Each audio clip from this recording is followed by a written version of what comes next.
Good morning. Chapter 11, Lesson 9 is on page 521. And we're going to be using some equations with radicals. Number 19 starts us off with the slant height v is equal to 3.5 times the square root of h. And you use this when you're flying in an airplane to see how far you can see in distance.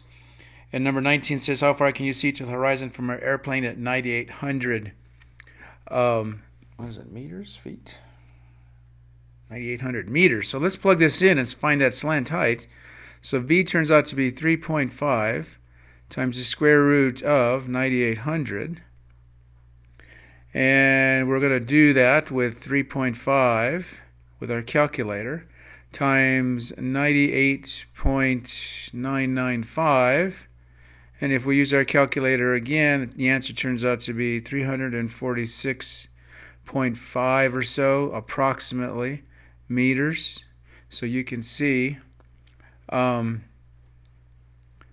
a height of 980 meters, 9,800, sorry, meters, your slant height will be about 350 meters or so. So that answers number 19. Let's try number 25. And number 25, first thing we have to do is we have to look at this. I think we called it, let me look in the book here. The principle of squaring. It says if a equals b, then if I square a and I square b, a squared and b squared are going to be exactly the same. And we remember that the square root of something is nothing more than that thing to the 1/2 power. So if I were to square a square root, then all I'm doing is multiplying x to the half to the 2nd power, which is 1/2 times 2 is just x. So we're going to do that, and we're going to square both sides. So here we go. Let's square the radical. 5x squared plus 5. We're going to square it. Well, that means we better square the other side too, which means that's going to become a 25. So when we did this, remember, this just turned out to be x. So then we end up with just the stuff underneath the radical. 5x squared plus 5 turns out to be equal to 25. Let's subtract 25 from both sides, and we get 5x squared minus 20 is equal to 0. I'm trying to use that zero product property. And what I'm going to do now is I'm going to factor out a 5, leaving me with an x squared minus 4. Turns out to be 0.